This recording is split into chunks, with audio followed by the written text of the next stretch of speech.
자, 이번 시간에는 우리 기타 메모리, 여러 가지 메모리들에 대해서 같이 공부해 보도록 하겠습니다.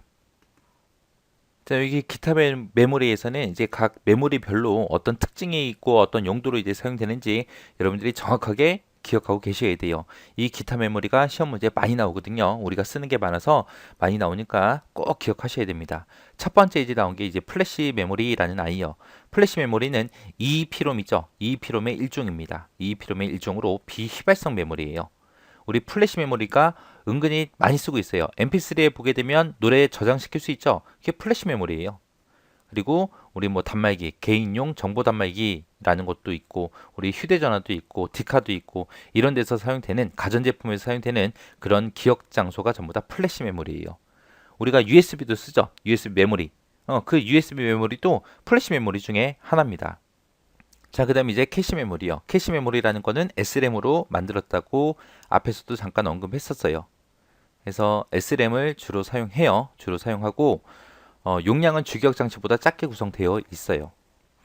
자, 요 캐시 메모리의 종류는 크게 두 가지가 있어요. 이렇게 L1 캐시가 있고 L2 캐시가 있고 두 가지가 있는데 L1 캐시 같은 경우는 이제 연산 처리, 자주 반복되는 연산 처리를 위해서 사용하는 공간을 보고 우리는 1차 캐시라고 그렇게 부르고요. 2차 캐시다 그러면 CPU가 데이터를 뭔가를 처리를 할 거 아니에요. 그동안 미리 CPU가 필요로 하는 그런 데이터를 저장해 두는 공간을 보고 L2 캐시라고 그렇게 부릅니다. 그 밑에 보니까 이제 캐시 적중률하고 있죠. 캐시 적중률이라는 거는 높으면 높을수록 속도가 향상돼요. 캐시 적중률이 도대체 뭐냐?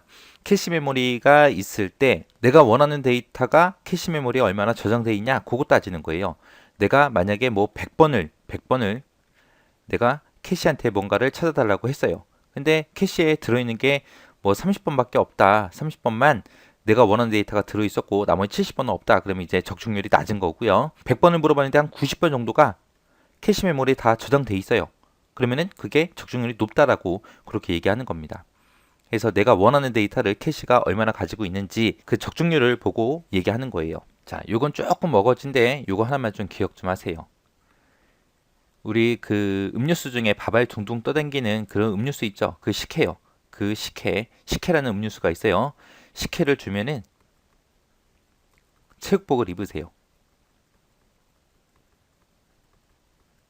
이게 어거진데 외우시면 두 가지 장치가 한꺼번에 해결됩니다. 밥알 둥둥 떠당기는 식혜라는 음료수를 주면은 체육복을 입을게. 식혜주면 체육복입니다. 식혜주면 체육복입니다. 해서 요거 하나만 외우세요. 자, 여기서 C라는 거는 뭘 얘기하냐? CPU 얘기하는 거예요. CPU. CPU를 얘기하는 거고 여기서 K라는 I는 캐시 메모리. 지금 우리가 공부하고 있는 요 캐시 메모리 얘기하는 거예요. 캐시 메모리. 캐시 메모리 얘기하는 거고요. 그 다음에 여기서 얘기하는 주면에서 주는 주기억 장치 얘기하는 겁니다. 그리고 여기서 체육복의 채는 채널이라는 장치 얘기하는 거예요. 채널 얘기하는 거고 여기서 입을 게 입은 입출력 장치 얘기하는 겁니다. 요거 하나만 외우면 두 가지 장치 캐시라는 것과 채널을 쉽게 이해할 수 있어요. 자, 만약에 주기억 장치가 있고 입출력 장치가 있어요. 주기억 장치하고 입출력 장치 이 두 가지만 딱 놓고 보면 주기억 장치가 속도가 엄청나게 빠르고 입출력 장치는 느려요. 그걸 사람으로 비유하자면은 주기억 장치는 사람이 이제 자동차를 타고 가는 거고요. 입출력 장치 얘네들은 속도를 따지자면 사람이 걸어가는 거예요. 근데 얘네 둘이서 같이 가야 된다라는 조건이 붙었어요. 그랬을 때 이 사람은 이 차를 얻어 타고 가지는 못해요. 따로따로 가는데 같은 속도로 같이 가라. 그런 규칙이 있어요. 그러면 사람이 자동차의 속도에 맞춰서 엄청나게 빨리 뛸 수는 없잖아요. 그죠? 어쩔 수 없이 주기억 장치가 얘는 100km, 200km 막 그런 속도로 달릴 수 있지만 이 사람 때문에, 이 입출력 장치 때문에 천천히 갈 수밖에 없어요. 사람 속도 맞춰서. 그러다 보면은 이 주기억 장치의 성능을 다 발휘를 못 하겠죠. 그때 이 사람이 이제 어떻게 하냐? 내가 사람인데 입출력 장치인데 이 주기억 장치 자동차를 못 타고 간다 그랬잖아요. 이 차를 못 얻어 타는 거지 다른 차 타고 가면 되잖아요. 그래서 이 입출력 장치가 막 뛰어가다가 중간에 택시를 한 대 잡아 타고 가요. 택시를 잡아 타고 가면 이 주기억 장치랑 얘랑 같은 속도로 같이 달릴 수 있겠죠. 그때 택시 역할을 해주는 게 이 채널이라는 아이예요. 채널은 주기억 장치와 입출력 장치 사이에서 입출력 장치의 속도를 빠르게 해서 주기억 장치와 같은 속도로 같이 갈 수 있게 도와주는 그런 역할을 해주는 게 채널입니다. 채널은 입출력 장치 속도 빠르게 해주더라. 그렇게 기억하시면 돼요. 자, 그 다음에 그 앞에 거 볼게요. CPU라는 아이가 있어요. CPU가 있고 중앙 처리 장치가 있고 주기억 장치가 있습니다. 이 두 개를 놓고 봐도 지금 방금 얘기했던 거랑 똑같아요. CPU는 차 타고 가는 거고 주기억 장치는 걸어가는 속도예요. 그때 이제 택시 잡아 타고 가면 되겠죠. 그 택시 이름이 캐시라는 겁니다. 캐시 메모리. 요 캐시 메모리는 CPU와 주기억 장치 사이에서 주기억 장치를 속도를 빠르게 해서 CPU와 같은 속도로 같이 갈 수 있게 그렇게 해주는 거. 그래서 채널과 캐시는 속도 차이 해결하기 위해 쓰는 장치들이에요. 그래서 캐시는 주기억 장치의 속도를 빠르게 해주고 채널은 입출력 장치의 속도를 빠르게 해주더라. 그렇게 해서 이게 약간 어거지긴 한데 그래도 요거 좀 잘 기억하세요. 그 다음에 이제 가상 메모리요. 가상 메모리다 그러면은 여기 가상이라는 말이 붙었죠. 가상이면 진짜예요, 가짜예요? 가짜인데 진짜처럼 쓰는 거예요. 만약에 주기억 장치가 크기가 요만한 게 있어요. 그리고 보조기억 장치는 이만한 크기를 가진 엄청나게 큰 보조기억 장치가 있습니다. 그리고 내가 지금 당장 실행시킬 프로그램이 있는데 프로그램이 크기가 이만해요. 그러면 이 프로그램이 주기억 장치 한 번에 들어가요, 못 들어가? 못 들어갈 거 아니에요. 못 들어가면 실행을 못 하겠네요. 그때 이제 가상 메모리라는 걸 쓰는 거예요.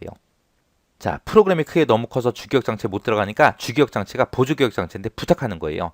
야, 보조기억 장치, 너 기억 장소 좀 남았지? 많이 있지? 나 이 프로그램 실행을 시키려고 하는데 기억 장소가 좀 부족해. 너 좀 빌려줘. 그러면 이 보조기억 장치가 착해서 빌려줘요. 알았어, 너 이만큼 줄 테니까 너 이거 써. 그리고 빌려줘요. 빌려주면은 주기억 장치는 프로그램을 여기다 집어넣어요. 야, 프로그램 여기 들어가. 이 부분에 들어가. 들어가서 프로그램 실행해줄게. 여기로 들어가. 그러면 프로그램이 또 속아요. 바보같이. 아, 여기가 주기억 장치구나. 알았어, 나 여기 들어가 있을게. 그렇게 해서 들어갑니다. 들어가면 주기억 장치가 이제 CPU를 속여버리는 거예요. 야, CPU, 이제부터 여기가 주기억 장치야. 여기에 프로그램 넣어놨으니까 실행 좀 해줘. 그러면 이제 실행을 해줘요. 그게 가상기억 장치입니다. 가상 메모리. 얘는 보조기억 장치의 일부분을 마치 주기억 장치인 것처럼 컴퓨터를 속여서 사용하는 기법이에요. 그래서 여기도 써있죠. 보조기억 장치의 일부를 주기억 장치처럼 사용하는 거. 이게 가상 메모리다 라고 그렇게 기억하세요. 보조기억을 주기억처럼 쓰는 거. 그 다음에 이제 버퍼 메모리요. 버퍼 메모리에서 버퍼라는 말 나왔습니다. 버퍼는 임시기억 장소죠. 임시기억 장소. 이 버퍼 메모리는 언제 쓰냐? 두 개의 장치 간에 데이터를 주고받고 할 때 속도가 똑같지는 않을 거 아니에요. 서로 다른 장치니까. 그때 이제 속도 차이가 나는데 그때 이제 속도 차이를 해결하기 위해서 사용하는 게 버퍼 메모리입니다. 그래서 여기 보게 되면 뭐 키보드 버퍼도 있고요. 프린트 버퍼도 있고 있습니다. 캐시 메모리도 버퍼 메모리의 일종이에요. 캐시 메모리도 버퍼다.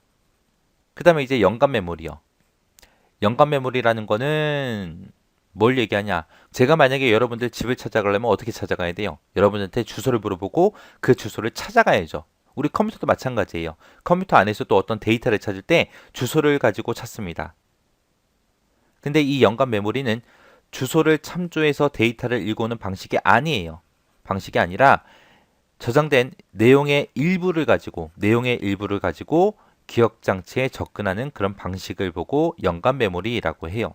그래서 연관 메모리는 가상 메모리나 캐시 메모리 여기서 이제 주소 변환 테이블에서 주로 사용되는 게 연관 메모리입니다. 연관 메모리는 주소가 아니라 뭘 가지고 찾는다? 내용의 일부를 가지고 데이터를 읽어오더라. 이렇게 해서 이제 메모리에 대해서 여러 가지 알아봤는데 메모리별로 특징들이 좀 있어요. 그런 것들 잘 기억하고 구분할 수 있을 정도로만 기억하시면 돼요.